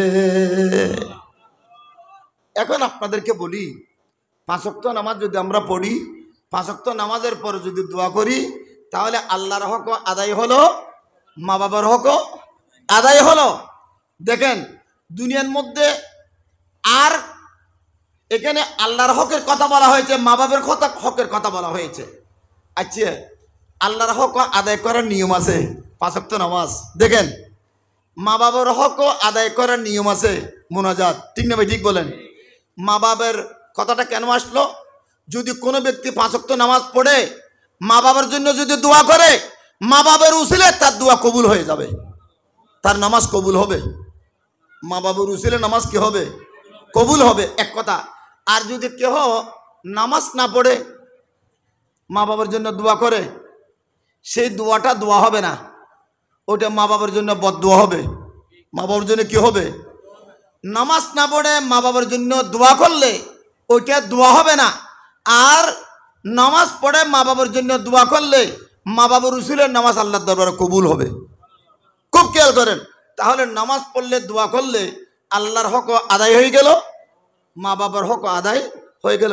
এখানে একটা কথা বলতে চাই, সেই কথাটা কি? নবীর কথা বলা হয় নাই। তাহলে কি বোঝাতে চাচ্ছে? আল্লাহ বলেন, বান্দা আমি অনেক নিয়ামত তোমাদেরকে দান করলাম, আমার যত শুকরিয়া আদায় করো, আদায় তো হবে না, কিন্তু 5 ওয়াক্ত নামাজ পড়লে হক আদায় হবে। তোমরা পেয়েছো, মা বাবার হক আদায় হওয়ার রাস্তা পেয়েছো। কিন্তু এমন একজন নবী আমি আল্লাহ তোমাদেরকে দান করলাম, যেই নবীর হক কোনোদিন আদায় তোমরা করতে পারবে না। নবীর হক আদায় করা, এমন একটা কাজ দেখান যে কাজটা করলে নবীর হক আদায় হয়। এমন একটা কাজ দেখান যে কাজটা করলে নবীর হক আদায় হয়। তাহলে আল্লাহ আমার নবীকে কেমন ইজ্জত দিয়েছেন, কেমন সম্মান দিয়েছেন। আল্লাহর হক পর্যন্ত আদায় করা যায়, মা বাবার হক আদায় করা যায়, কিন্তু নবীর দ্বারা আমরা যা কিছু পেয়েছি, যত ইজ্জত কদর সম্মান তাজিম তকির দন দোল নারী বাড়ি গাড়ি যত কিছু পেয়েছি, একমাত্র নবীর অবদানে পেয়েছি। এই জন্য আল্লাহ বলেন আমার নবীর শান কত মহান। নবীর তোমরা হক আদায় জীবন ভর করলো, কোনোদিন নবীর হক আদায় করার কোনো কুল কিনারা নাই। জোরে জোরে বলুন সুবহানাল্লাহ। আমি এই কথাটা আপনাদেরকে বললাম, কেন বললাম? যেহেতু সূরা বলদের মধ্যে আল্লাহ রাব্বুল আলামিন বলেন তোমরা ঈদ মিলাদুন নবী পালন করতেছ, আর আমি আল্লাহ মিলাদের কসম খাচ্ছি। তো মিলাদ কোথায় আছে? ওয়ালিদিন ওয়ামা ওয়ালাদ। মিলাদ না হলে ওয়ালাদ হয় না, মিলাদ না হলে মৌলুদ হয় না, বাপও হয় না, ছেলেও হয় না। বাপ এবং ছেলের মাঝখানে সম্পর্ক বেলাদত। তাহলে আল্লাহ কিসের কসম? বেলাদতের কসম খাচ্ছে। তো যে আল্লাহ বেলাদতের কসম খাচ্ছে, সেই বেলাদতে মোস্তফা ১৫০০ বছর আগে এই জমিনের সাথে এটা একটা বরকতময় একটা সময় কে আমরা স্মরণ করতেছি। আরেকটা জিনিস এখানে যোগ করি, একটা হলো বেলাদতে মোস্তফা, এটা হলো রবিউল আউয়াল 12 তারিখ সোমবার সুবে সাদেক। এটার একটা খাসায়েস বিশেষত্ব রয়েছে। বেলাদতের আগে রয়েছে খালকতে নূরে মুস্তাফা। দেখেন বেলাদতে মুস্তাফাকে নিয়ে আমরা কথা বললাম, বেলাদতে মুস্তাফার কথা আছে, এই সাবজেক্টটা থাকুক। বেলাদতে মুস্তাফার আগে আছে কি? খালকতে নূরে মুস্তাফা। খালকতে নূরে মুস্তাফা মানি আমার আল্লাহ বলেন আমি আমার নবীর নূরকে সৃষ্টি করে মজমুয়ে সালাওয়াত রাসূলের একটা লম্বা বার্তার মধ্যে আমি পেয়েছি। আমার আল্লাহ বলেন, আমি আমার নবীর নূরকে সৃষ্টি করে লক্ষ লক্ষ কোটি কোটি কোটি কোটি বছর রেখে দিয়েছি। তখন আসমানও সৃষ্টি করি নাই, জমিনও সৃষ্টি করি নাই, কোনো কিছু সৃষ্টি করি নাই, মানব দানব সৃষ্টি করি নাই, জিন ইনসান সৃষ্টি করি নাই, কিছুই সৃষ্টি করি নাই। আমি কেন সৃষ্টি রেখে দিলাম? আমি আল্লাহ এই জন্য সৃষ্টি করলাম, আমি নবীকে সৃষ্টি করে নবীর সুন্দরের দিকে আমার কুদরতি জাত নিয়ে সেফাত দিয়ে শুধু নবীর দিকে আমি খোদা দেখেছিলাম। জোরে জোরে বলুন সুবহানাল্লাহ। কোটি কোটি বছর জিনি ছিল না, ইনসানি ছিল না, মানব দানব ছিল না। এটা হলো খালকতে নূরে মুহাম্মদী। এখন আমাদের দেশের ভাইয়েরা বলে নবী পাক সাল্লাল্লাহু আলাইহি ওয়াসাল্লামের নবুয়ত নিয়ে কিছু এটা অনুচিত শব্দ ব্যবহার করে। 40 বছর পরে আমার নবীর নবী হয়েছে, 40 বছর আগে নবী নবী হয় নাই। নাউজুবিল্লাহ। এরকম মানুষ বলার আছে না নাই? খুব খেয়াল করেন। আজকেও একজন এখানে আমাদের এক অনুষ্ঠানের মধ্যে কষ্ট বৃষ্টি করে কোনো রকম প্রমাণ করেছে যে নবী শিশুকালে নবী ছিলেন। দুইটা প্রমাণ ও শিশুকাল থেকে প্রমাণ করেছে। আমি বলতেছি শিশুকাল থেকে এত নবীর নবুয়ত প্রকাশ করা কোনো দরকার নাই। নবী শিশু নয়। আমার নবীর তো হাদিস আছে, সহিহ হাদিস, কুনতুন নবিয়্যাও ওয়া আদামু বাইনাল মাই ওয়াত তিন। শিশুকাল দূরের কথা, যৌবনকাল দূরের কথা। আদম আলাইহিস সালাম যখন মাটি এবং পানির মধ্যে নিমজ্জিত ছিলেন, আদমের যখন অস্তিত্ব ছিল না, আমার নবী বলেন কুনতু নবিয়্যাও, আমি নবী ওই সময় স্বয়ং সম্পূর্ণ নবী ছিলাম। বলুন সুবহানাল্লাহ। তাহলে এটা কি শিশুকালের কথা নেই, যৌবনকালের কথা নেই? এটা জুমলা জরবের ভিতরেও আছে। একটা কিতাব মতার মধ্যে পড়ে জুমলা জরব, জুমলা জরব একটা কিতাব আছে। জুমলা জরব একটা মুকদ্দমা, কুনতু নবিয়্যাও ওয়া আদামু বাইনাল মায়ে। আচ্ছা, এখানে লৌলা আলিয়ুন লাহালাকা উমরু, এরকম মেসাল আছে না নাই? ও ভাই নাই। লৌলা উমরু লাহালাকা আলিয়ুন ইল্লে কোন যাবারে উবে কিল্লে হই। লৌলা আলিয়ুন লাহালাকা উমরু আছে দেবা। লৌলা উমরু, লৌলা উমরু লাহালাকা আলিয়ুন মেসাল বেললেন না পারে না কথা না। জুমলা জরবের ভিতরে মেসাল যুন আছে, এগুন বেগুন সুন্নি আকীদার মানুষ আছিল বড় করে হ সুবহানাল্লাহ। এখন না বাগ বাগুইতে জুমলা শরীফের মধ্যে এই যে লৌলা আলিয়ুন, হযরত আলী না হলে উমরের অস্তিত্ব থাকতো না। এটা কার কথা? এটা হযরত উমরের কথা। উমর মওলা আলী শাহের কথা কেমন ইজ্জত দিয়েছে। যদি মওলা আলী শাহের কথা না হতো, আমার উমরের সাদর নিয়ে টানাটানি হইতো। এটা হলো আজিজান কাসারি, আওলাদ রাসূলের প্রতি, মওলা আলী শাহের কথার প্রতি, সেটা একটা ভিন্ন জিনিস। তার ওইখানে মেসাল যেগুলো দিয়েছে, এখানে গোলাম জাইদ, জাইদুল মেসাল, শুধু জাইদুল মেসাল কিলে দিয়ে জাইদকে, যেহেতু জাইদ নাম একটা ছেলে ছিল, নবীর পালক ছেলে ছিল না, তাহলে জাইদ দিয়ে মেসাল দেওয়া, লৌলা আলিয়ুন দিয়ে মেসাল দেওয়া, এই সমস্ত মেসাল এগুলো আগে ছিল যেগুলো কোরআন হাদিস সম্মত। বিরাট বিরাট এক এক ঘটনাকে কেন্দ্র করে এই মেসাল দেওয়া হয়। জাইদ ফালাম্মা কাদা জাইদুল ওয়াতরা, জাইদের নাম নবী পাক সাল্লাল্লাহু আলাইহি ওয়াসাল্লামের পালক ছেলের নাম কোরআন পাকের মধ্যে আছে। এই কোরআন শরীফের এই নামের এই নামটা মেসালের মধ্যে জরাবা জাইদুন আমরান, জরাবা আমরুন জাইদিন বলে নাই। তাই জাইদ মার কি বলে হদ দে, আমর বাই কি বলি নহর একটা শান। জাইদে মারে দে, জাইদে মার খাই না, অর্থাৎ জাইদকে কেহ মারক আমি আমার নবী সহ্য করতে পারে না। এরকম কিছু মেসালের হিকমত আছে। তো যাক, আমি অন্যদিকে যাচ্ছি। কথা হচ্ছে কি, আজকে বেলাদতে মোস্তফা নিয়ে কথা হচ্ছে। আমরা যে ওয়ালেদ হলাম, মৌলুদ হলাম, আমাদের মা বাবের একটা হক আছে, আল্লাহর একটা হক আছে। এই ঈদ মিলাদুন নবীর মধ্যে আসার কারণে আমরা একটা মা বাবার হক আদায় করব এবং আল্লাহর হক আদায় করব। আল্লাহর হক আদায় করা যায় না, আল্লাহর হক কীভাবে আদায় করব? 5 ওয়াক্ত নামাজ যদি আমরা জামাত সহকারে আদায় করতে পারি। আমাদের বর্তমান হুজুর সাকবলা অনেক মশলা মশাইল দরবার হাশিমিয়ার মধ্যে এমন কতগুলো মশলা বর্তমান উনি জাহের করতেছেন, যেগুলো বিশেষ প্রয়োজন।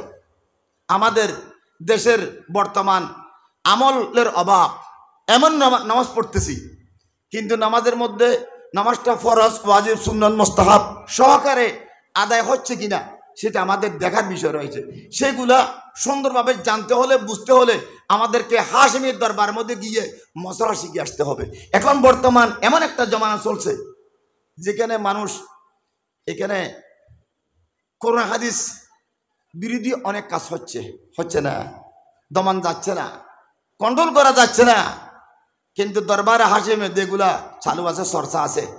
হাশিম জাবুজুরের ছেলে, মানুষে বলবে ওখানে এরকম হয়, এই জন্য বাপের সম্মানার্থে মশলাগুলো যেই পথে চলেছিলেন আল্লামা হাশিম সাবুজ কবুল্লাহ রহমতুল্লাহ আলাইহি, দুনিয়ার মধ্যে অনেক আলেম দেখেছি। দুজন মানুষের মত আমি কাউকে তুলনা করতে পারি না। বাবাজান কেবলা কথাটা চলে আসছে, কেন সে কথা বলি। মুজাফফর শাহ হুজুরকে দেখতাম মনের কথাগুলা তাৎক্ষণিকভাবে হাতে কলম পেলে আর কিছু লাগে না, মনের ভাবগুলো কলম দিয়ে ব্যক্ত করতে পারতেন। যিনি আমার ওস্তাদের মধ্যে 1 নম্বর স্থানদার মুজাফফর শাহ হুজুর কেবলা রহমতুল্লাহ। আর বাবাজানকে আর বৈশিষ্ট্য কি, একটা কোরআন শরীফ আয়াত পেলে এমন কতগুলা নোক্তা, এমন কতগুলা জিনিস বের করতেন যেগুলো মানুষের আকলের মধ্যে আসে না। এটা হলো খোদা দাত একটা মলকা, এটা আতাই এলমে লাদুনি বলা হয়, বলুন সুবহান। এই জন্য আমি একটা কথা বাবাজান কেবলা কথাটা এখানে বলি, যেহেতু আমরা তো দীর্ঘদিন পর্যন্ত বাবাজান গোলাম হিসেবে ছিলাম। সাধারণ একটা কথা আমার ভাই জেনেও আছে, একটা কথা আমি বলি যেখানে সেখানে সবখানে বলি, যে আমরা বাবাজান কেবল বলেছেন মানুষকে দফন করলে কবর হয়। দফন করলে কি হয়? কেন বরগরি হন না বাজি? দফন করলে কবর নয়, কবর হয়। কবর এটা দফন করলে কবর হয়ে যায়, অটোমেটিক কবর হয়ে যায়। কিন্তু এটা যখন আপনি জিয়ারত করবেন, ও বাবা আলাইদিন সাহেব, জিয়ারত করলে কবর থাকে না। কবর কি হয়ে যায়? কবরের আরেকটা নাম কবর মাজার হয়ে যায়। কবর কি হয়ে যায়? জিয়ারত করলে মাজার হয়। দেখেন আমরা মাজার জিয়ারত করি না, আমরা কবর জিয়ারত করি। হাদিস শরীফে কি আছে? নাহাইতুকুম আন জিয়ারাতিল কুবুরে, আমি নবী তোমাদেরকে একবার কবর জিয়ারত থেকে নিষেধ করেছিলাম, নিশ্চয় কোনো কারণ ছিল। কিন্তু আল আনা ফাজুরুহা, এখন আমি নির্দেশ দিচ্ছি তোমরা কবর জিয়ারত করো। তাহলে জিয়ারত কত হবে কি? কবরকে আমরা জিয়ারত করি, কবরের মাজার জিয়ারত করি না। কিন্তু কবর অটোমেটিক মাজার হয়ে যায় জিয়ারতের কারণে। এই যে একটা এলাকার মধ্যে ডুব দিলে কথাটা বের হওয়া, আমরা মনে করি গম্ভীর একটা দিলে, এখানে গালিচে দিলে, বডির ব্যবস্থা করলে, লাইট ফ্যান দিলে যত বড় আকার করতে পারবেন তত বড় মাজার। আরে এগুলার দ্বারা মাজার হয় না, এটা হলো মাজার সংশ্লিষ্ট জিনিস। এগুলো লাওয়াজেমাত, এগুলো হলো বাহ্যিক জিনিস, এগুলো হলো আর জিনিস। আসল মাজার কোনটা? সূরা ফাতিহা পড়া এবং নজর নিয়াজ ফাতিহা করা, এখানে মিলাদ শরীফ পড়া, দোয়া করা, মুনাজাত করা, চোখের ফানি দিয়ে রফে দরজার জন্য দোয়া করা, এটাই হলো জিয়ারত। এই জিয়ারত করলে এটা কবর থাকে না, কবর মাজার হয়ে যায়। তাহলে এই বর্তমান জামানার মধ্যে এই কথাটা এখন অনেক ভাইয়েরা আছে, আমরা আল্লাহর ওলি জিয়ারতে যাই। আল্লাহর ওলি জিয়ারতে সবাই যায়, সেখানে যাই না? সবাই ওলি জিয়ারতে যাই। আমি না গেলে কোনো অসুবিধা, জিয়ারত চলতেছে।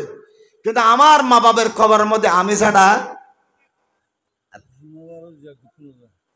দেখেন প্রিন্সিপাল সাহেব একটা কথা বলেছেন, আমি যে কথাটা বলছি, শুক্রবার এত মোবারক দিন, কিন্তু অনেক ছেলেরা আছে শুক্রবারেও মা বাবার কবরে জিয়ারত করতে যায় না। শুক্রবার হোক পর্যন্ত মা বাবার কবরে জিয়ারত করতে যায় না। দেখেন আমি যে কথাটা বলতে চাইছিলাম, অলির দরবার আমরা জিয়ারত করতে যাই, অলির দরবার আমরা জিয়ারত করতে না গেলে কোনো অসুবিধা নেই, করবো জিয়ারত, কিন্তু জিয়ারত এখানে বন্ধ থাকবে না।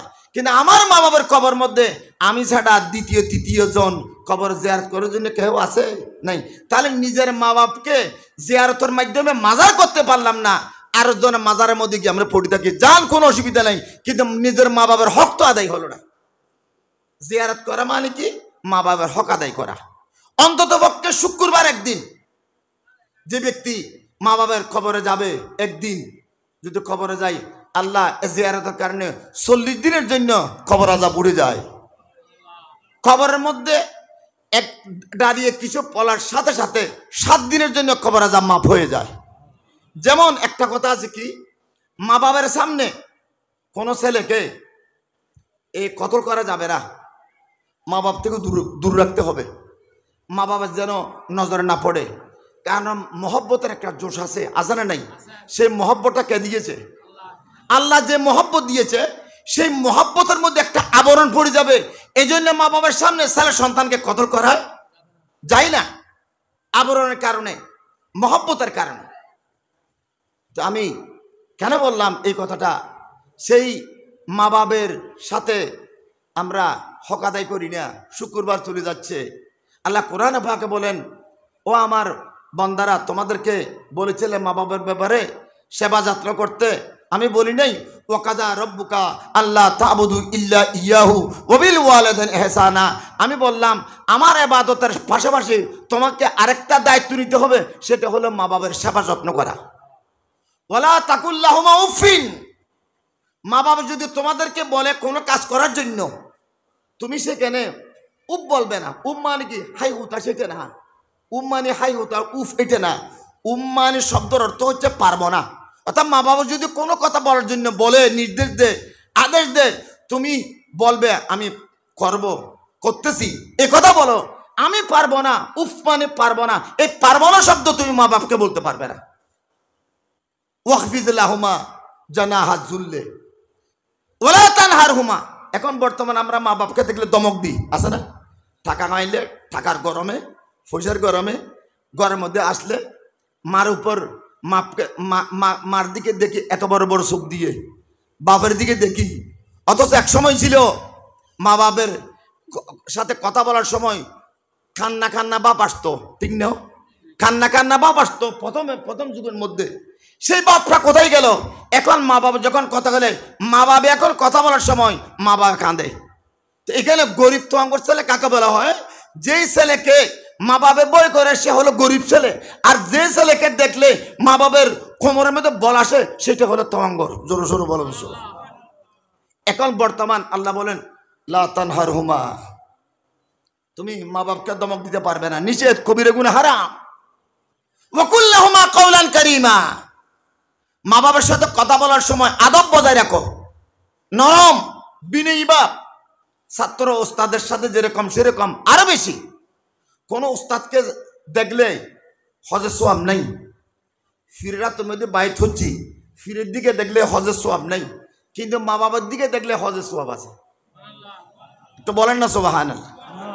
এটা হলো আল্লামা হাশিম সাবুজুর কাবলা রহমতুল্লাহর ওয়াজ। যে ওস্তাদ বললাম, মা বাপ বললাম, পীর বললাম, অনেককে বললাম, মা বাবার কথা বললাম, পীরের কথা বললে তো আমাদের দেশের মানুষ ফির বললে পাগলে যাই, ফিরের কথা বলে কি হয়ে যায়? ফিরের মহব্বত না ভারতের সাগর মেঝে চাপ দিয়ে লাই, ও আসে না নাই? ফিরের লেগে গেল কই বামাই সজ্জা দারাঙ্গি কুল গরত পীরে মগা গোজত কেসা লেখবে খবর নবুয়ত যারা হো রসমে মঞ্জিল হা। এটার অর্থ হচ্ছে, ফিরে যদি বলে,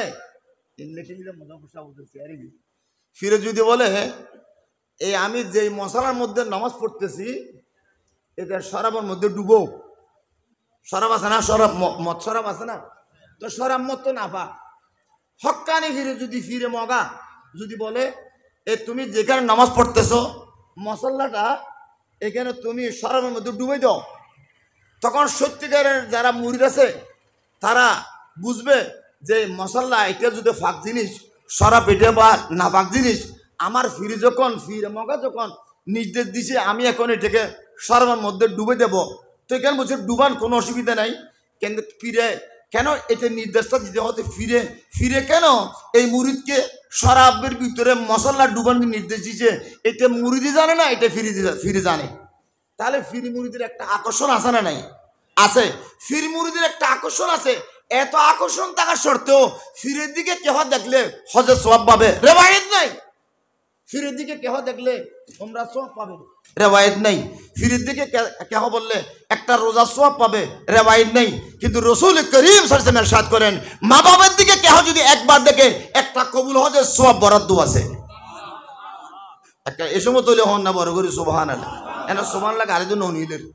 মা বাবার দিকে একবার দেখলে একটা কবুল হজের সওয়াব, কিরে হজের সওয়াব বলে নাই, হজের সওয়াব বলে নাই, কবুল হজের সওয়াব। আর দেশের মধ্যে বহুত আজি হজ করতে আসে না নাই, কবুলে যদি বাসা না করে সালান দিয়ে যাচাই বাছাই করে সার্টিফিকেট যাচাই বাছাই করে দে, এলে বাছাই করলি 100 যদি হজ করি দে, এবারে যদি যাচাই বাছাই করে আর মনে হয় কেন একখানা কবুল দিলে বাজে দিলে মারল কিয়া ইতারা তোমরা যেভাবে মানুষ তো দুঃখবাজি করিয়ে ঘরের, যেভাবে জমাই বেলার, যেভাবে কোরবানের টিয়া হয় বেলার, যেভাবে টিয়ালর একজন তুলে আরেকজনের, একজন তুলে আরেকজনদের, এইভাবে বোর্ড কিয়া আজি হল অজগার আসা না নাই। এলে হজ 100 হজর হন আশা করে না যাই। যাই হোক সালান দিয়ে সালিল একখান দুজন পাওয়া যাইতে পারে, কিন্তু আমি কথা বলছি এই কথা, এত বড় ফির এরকম নির্দেশ দিলে আপনাকে শরাবের ভিতরে মশলা পর্যন্ত ডুবাইতে হয়, সেরকম পীরে মগা দিকে দেখা হজের সওয়াব নাই। হজের সওয়াব যদি পেতে চান তাহলে মা বাবার চেহারার দিকে দেখেন। জোরে সরো বলুন। এক সাহাবী কহর, ইয়া রাসূলুল্লাহ ইয়া হাবিবাল্লাহ, আমি এক মজলিসের মধ্যে গেলাম, আমার মা বাবার দিকে একবার মাত্র দেখলাম, আবার চেহারা অন্যদিকে ফিরেলাম, আবার দেখলাম, আবার ফিরেলাম, আবার দেখলাম, আবার ফিরেলাম, এইভাবে 100 বার করলাম। কয়বার? 100 বার করলাম। এখন আপনি বলুন আমি কয়টা হজের সওয়াব পাবো? তখন রাসূল পাক সাল্লাল্লাহু আলাইহি ওয়াসাল্লাম বললেন, আমাদেরকে বোঝানোর জন্য কথা বলতেছি। আমার নবী বললেন, হয়তো আমরা নবীর কথা ওই বুঝতে হতে এটা এমনি করছে যে এরকম মানুষ একবার দেখে না। আমার নবী বলেন, তুমি খেয়াল করো নাই, কল্পনা করো নাই, প্ল্যানিং ছিল না, নিয়ত ছিল না, ইত্তেফাকান নাগা ফজাতান হঠাৎ করে এমনি চেহারা ফিরেছে, আবার দেখছো নিয়ত ছিল না, পরিকল্পনা ছিল না, এক আনপরিকল্পনা অবস্থায় 100 বার দেখলে 100টা কবুল হজের সওয়াব তোমার আমলনামার মধ্যে লিখে দেওয়া হবে। তাহলে মা বাবার চেহারার একটা বরকত আছে না নাই? সেই মা বাবার সাথে আমরা বৃদ্ধাশ্রমে পড়াচ্ছি, সেই মা বাবার জানাজার নামাজ আমরা হাজির হই না, সেই মা বাবার দ্বারা গরু পাহারা দিচ্ছি, সেই মা বাবার দ্বারা আমাদের খাবার সবর দোয়াচ্ছি, সেই মা বাবার দ্বারা বাজারে দিচ্ছি, সেই মা বাবার গোলামি করতে করতে জীবন শেষ হয়ে গেল। এখনো পর্যন্ত আমি মওলা সাজি মা বাপকে গোলামিয়তের দায়িত্ব দিছি। নাউযুবিল্লাহ বলেন সবাই। তাহলে হইলাম দে নামাজ পড়ি মা বাবার দোয়া না করলি নামাজ এন কি হইতো না, এখানে বড় করে হন আবাজ কৌলবি বলে হন না, কবুলবি বলে হইলি আর যাইতেও দিত না হনে খাই, যদি কবুল কিনলে ওই বিল যাইতে নিতাম না, ওইবার মারিব মূল ওইবার মারি ফেলো না যাইছিল কিনলে নামাজ কবুল বলে হই দে। আল্লাহ বলেন, বলা তালহার হুমা ওয়াকুল্লাহুমা কাওলান কারীমা, তুমি মা বাপকে দমক দিও না। যে ব্যক্তি মা বাপকে দমক দেয় তাকে দমক দেওয়ার জন্য আল্লাহ লোক তৈরি করে দেয়। আর বয়ান সাহেবকে বলার হনিকার দমক দিতে না, দরা হতা হইতে না, কিনলেই এবার যার ডর তার আসে না নাই। এবার মা বাবল্লাই বলি জিয়ান ঘরের জিয়ান ঘরে দেখাই আর মূল হইল বেগুন যাই দে আর হনে দুর্গটি হাতে যাচিম নেওয়া পারি আর দে কিরা হাদি মানুষ গুয়ো এদিও মানুষের টিয়া দিই ইন করিতে ইন তে ফাইল হতুন গলি কিতুন সিন্দে গলি কিছুতন পাই দিই ইয়ান বাবাজার কাবলায় তেরে হালাবত দিয়ে দে বড় করে হস হালাবত হতে মানুষ লিখি দেওয়া দে বোর্ড দিকে হালাবত আসে না নাই হতিন হাজে কি দিয়ে আর হন ফুয়ার দ্বারা হন হাম্মান হইব ইয়ান একখান রুহানি ব্যাপার আছে না নাই আছে। তো মা বাবার ওয়াকুল্লাহুমা কাওলান কারীমা, মা বাবার সাথে কথা বলো সম্মান বজায় রেখে। জিবা মা বাবার সাথে সম্মান বজায় রেখে কথা বলবে না, ইদেরতে জিকে কে যে সার ডাহা পড়িব কি ডাহা পড়িব অসার অমৌ অবাব এই তেরে খোদাই গোলামি করার দে কি করার দে। জিবা মা বাবার ইজ্জত দে তাকে যে কোনো জায়গার মধ্যে ইজ্জতের রাস্তা দান করে, বলুন সুবহান, ইজ্জতের রাস্তা দান করে। আর মা বাপকে যে ধমক দেয় তার ইজ্জত দুনিয়ার মধ্যে কোনো কানে জিককে যাই কেউ গুদা হইবে, জিককে যাই কেউ বাড়ি ওয়ালা তাকুল্লাহুমা উফিন ওয়ালা তানহারহুমা ওয়াকুল্লাহুমা কওলান কারীমা। আল্লাহ বলেন আমি তোমাদেরকে একটা মিসাল দিয়ে বুঝেছি, ওয়াখফিজ লাহুমা জানাহাজ যুল্লি মিনার রাহমাতে ওয়াকুর রব্বির হামহুমা কামা রাব্বায়ানি সগীরা। আল্লাহ বলেন বান্দা কোন পাখির বাচ্চাকে আদর এবং সোহাগ করার সময় পাখির বাচ্চার যে অবস্থা হয়, বক্ষণ করার সময় পাখির বাচ্চা যেরকম বিনয়ী ভাব দেখায়, তুমি ছেলেও তোমার মা বাবার সামনে গেলে সেরকম বিনয়ী ভাবের হয়ে যাইও। এবং তুমি বলো আয় আল্লাহ আমার মা বাপ আমার জন্য যেই কাজটা করেছে ওটার হক আদায় করতে পারবো না, বদলাতে পারবো না, তবে আমার বিশেষ আল্লাহ তুমি একটা রহমতের ফোঁটা যদি আমার মা বাপকে দিয়ে দাও, আমার মা বাবার খাদমতের বদলা হয়ে যাবে। বলুন সুবহানাল্লাহ। রব্বির হামহুমা কামা রাব্বায়ানি সগীরা। তো আজকে মিলাদুন নবী, আমরা ওয়ালেদ হলাম, আমরা মৌলুদ হচ্ছি, আমাদের ভিতরে বেলাদত আছে না নাই? তো বেলাদত বাতাফেরকে মৌলবীরা তালাশ করলে পাই না। আরে বেলাদত তোমরা ওয়ালেদ, বেলাদত ছাড়া তো ওয়ালেদ হয় না, বেলাদত ছাড়া মৌলুদ হয় না। বেলাদতের কসম যখন আল্লাহ করছে, তাহলে এই বেলাদতের মধ্যে বেলাদতে মোস্তফা চমকি যাচ্ছে। জোরে জোরে বলুন সুবহানাল্লাহ।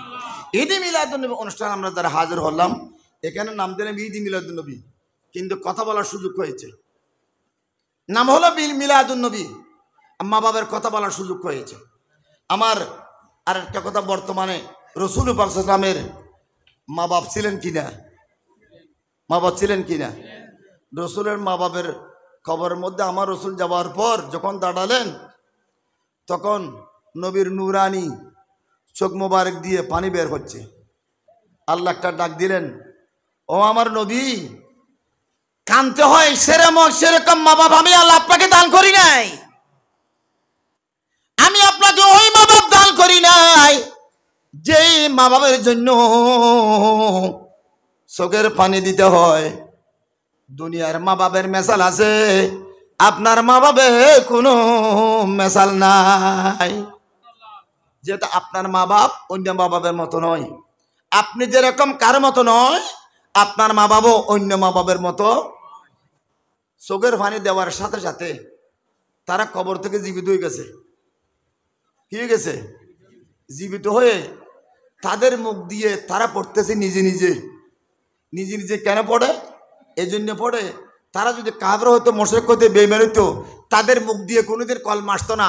তারা মুসলমান হওয়ার কারণে তাদের মুখ দিয়ে কলমা শরীফ বের হয়ে গেছে। জোরে জোরে বলুন সুবহান। এখন আমাদের আল্লামা হাশিম জামুজুল কিবলা রাহমাতুল্লাহ আলাইহির আকীদা হচ্ছে, হুজুর করিম সাল্লাল্লাহু আলাইহি ওয়াসাল্লামের আব্বাজান মুসলমান ছিল। কি ছিল? একটু বড় করে কি ছিল? এই মুসলমান হওয়ার কারণে কবরের মধ্যে তারা উঠে কলমা শরীফ পড়ার সুযোগ পেয়েছে। তারা যদি কাফের হইতো, মুসলমান হওয়ার আর সুযোগ পাইতো না। তারা মুসলমান ছিল বিদায়, শুধু মুসলমান ছিল না, মুসলমান বললে হবে না।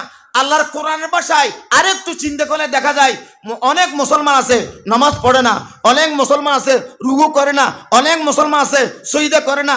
আল্লাহ তাদেরকে বলছে ওয়া তাকাল্লুবুকা ফিস সাজিদিন, হে আমার রাসূল, আপনার প্রত্যেকটি মা বাপ আদম ইসলাম থেকে আপনি যাদের ফিরের উপর সওয়ার হয়ে, পেডাল মধ্যে সওয়ার হয়ে এসেছিলেন, প্রত্যেকে এক নম্বরের মুসল্লি সাজেদ ছিল। জোরে জোরে বলুন সুবহানাল্লাহ। তাহলে নবীর মা বাবার ব্যাপারও কিছু আমাদের দেশে ভুল বুঝি আসে নাই। মনে করতে হবে নবীর মা বাপ এক নম্বর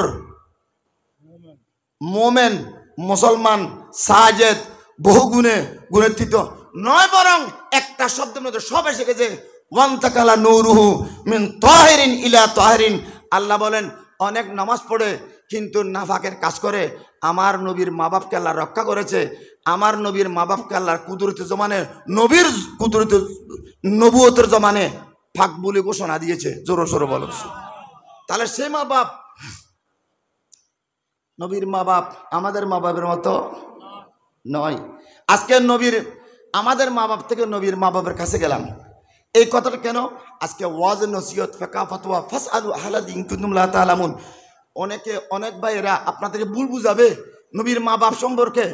এখন ফেকারাবার দেখাবে মা তাআলাল কুফর, নবীর মা বাপ কাফের ছিল, এটা বলবে এটা শের বাংলা রহমতুল্লাহ একটা রেওয়ায়ত আছে যে আমার শের বাংলা রহমতুল্লাহ রেওয়ায়তের দিকে যাওয়ার দরকার নাই।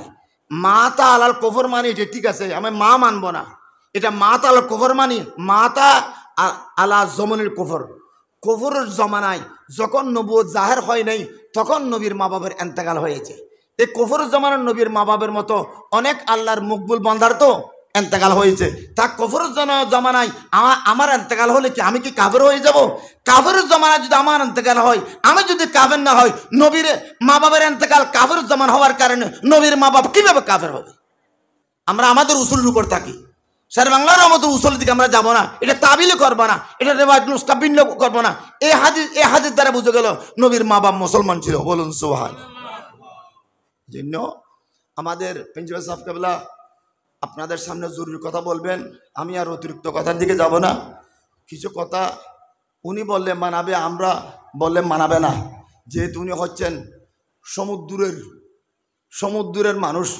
সমুদ্রের মানুষ বুঝতে পারছেন তো, ওনার নিজবত দেখলে ইমাম আহলে সুন্নাতের এটা নয়নমণি শাহজাদা, ওনার মুখ দিয়ে কথা বাপের কথা পাবেন। আল্লাহ এই কথা অনুযায়ী সবাইকে আর যা কিছু বললাম এগুলা আমল করার জন্য, অনুভব করার জন্য আল্লাহ সবাইকে তৌফিক দান করুক। আমিন। ওয়া আখিরু দাওয়ানা আলহামদুলিল্লাহি রাব্বিল আলামিন। আসসালামু আলাইকুম ওয়া রাহমাতুল্লাহি ওয়া বারাকাতুহু।